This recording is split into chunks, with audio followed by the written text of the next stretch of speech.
convertei-vos e crê no Evangelho, pois o reino de Deus está chegando.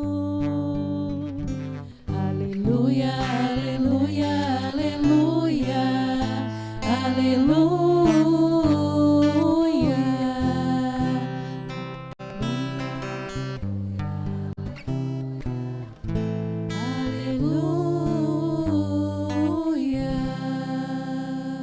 O Senhor esteja convosco. Ele está no meio de nós. Proclamação do Evangelho de Jesus Cristo, segundo Marcos. Glória a vós, Senhor.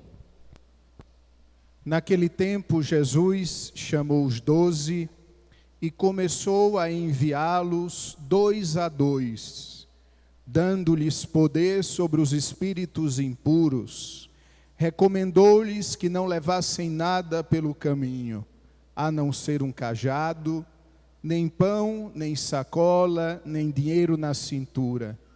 Mandou que andassem de sandálias e que não levassem 2 túnicas. E disse ainda: quando entrardes numa casa, ficai ali até a vossa partida. Se em algum lugar não vos receberem, nem quiserem vos escutar, quando sairdes, sacudi a poeira dos pés, como testemunho contra eles. Então os 12 partiram e pregaram que todos se convertessem. Expulsavam muitos demônios e curavam numerosos doentes, ungindo-os com óleo. Palavra da salvação. Glória a vós, Senhor. A primeira leitura de hoje, ela traz para nós o último episódio da vida de Davi. E esse último episódio da vida de Davi é uma recomendação que Davi faz ao seu filho. São conselhos que Davi diz ao seu filho para que ele seja feliz, para que o reino de Israel se mantenha firme. Observa os preceitos do Senhor, sê corajoso e porta-te como homem, segue os mandamentos e tudo que está escrito na lei de Moisés. Algo parecido nós encontramos no Evangelho. Jesus convoca os 12 apóstolos e Jesus faz algumas observações, dá algumas ordens, alguns conselhos. O primeiro conselho: Jesus os envia 2 a 2.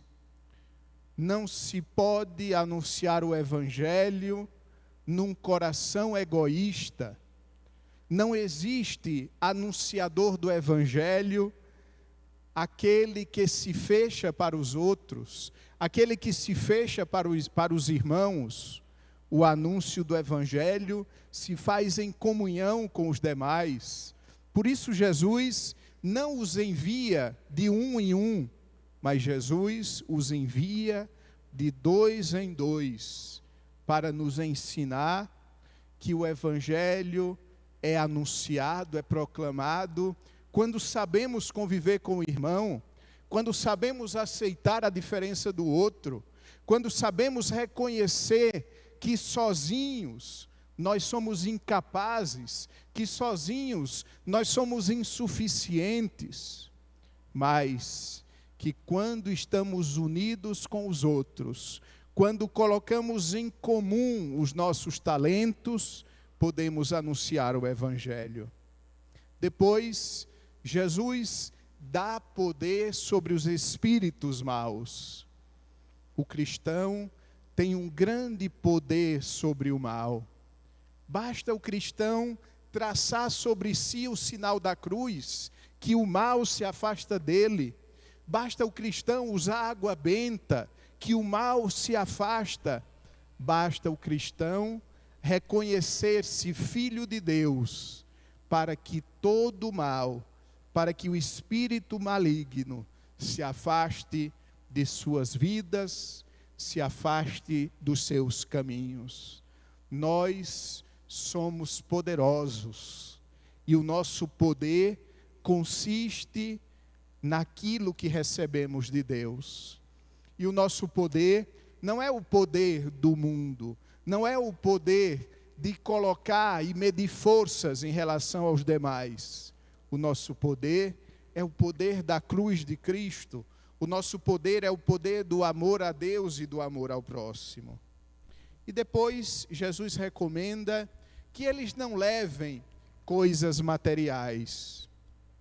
O discípulo precisa aprender a viver da providência de Deus.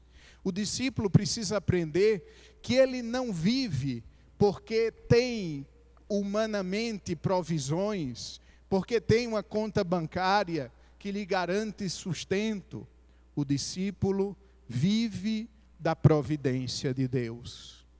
E nossa paróquia, amados irmãos, em nossa paróquia, melhor dizendo, nós podemos constatar isso dia após dia. A paróquia vive da providência de Deus. E Deus usa cada um que aqui está para realizar a sua providência, para que não faltem os meios necessários para a evangelização. Devemos também nós aprender na nossa casa a viver continuamente da providência de Deus, confiando menos em nós mesmos e nos abandonando à misericórdia do Senhor. E por último, Jesus diz uma coisa que nós iríamos considerar politicamente incorreto.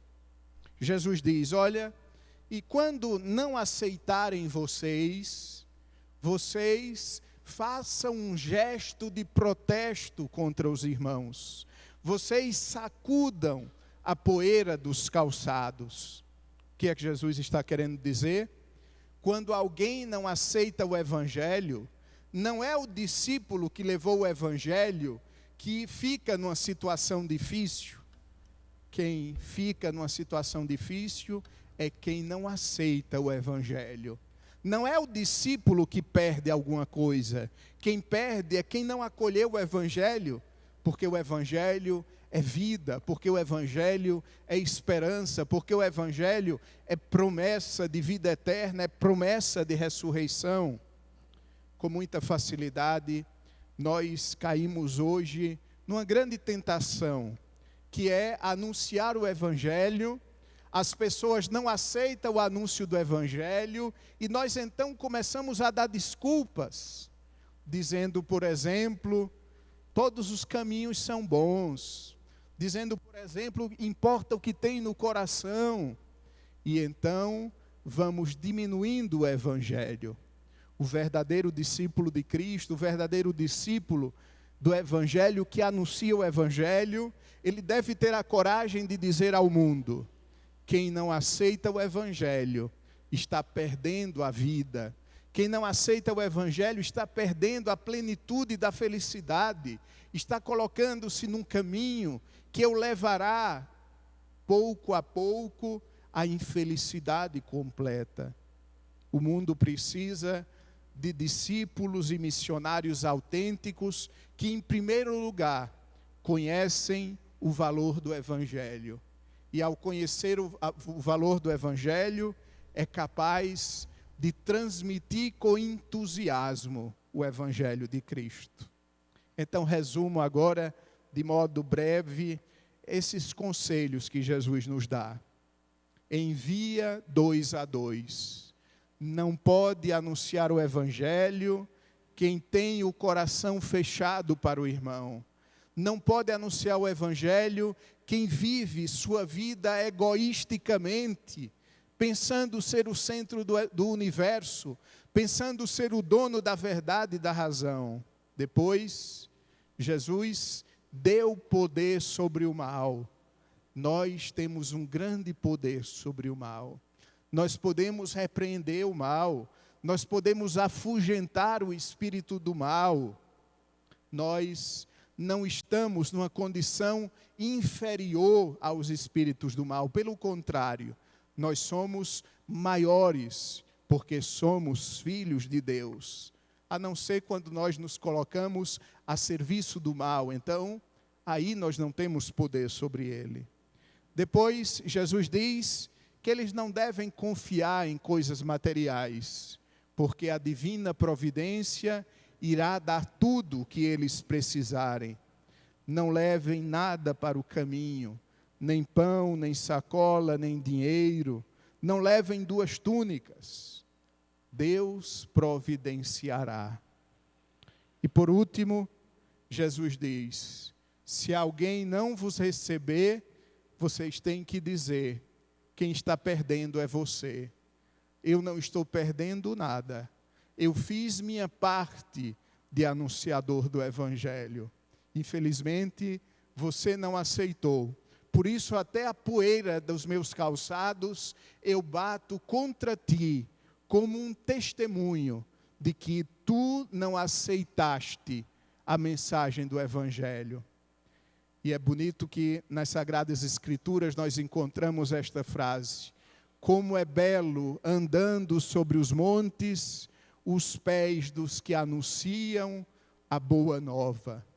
Pois a beleza desses pés que anunciam a boa nova, uma vez ela não sendo aceita, estes mesmos pés, estes mesmos calçados, se transformam num testemunho contra essas pessoas. Supliquemos à Virgem Maria que nos ensine a sermos discípulos e missionários do seu Filho Jesus Cristo, a quem pertence a glória e o poder pelos séculos infinitos.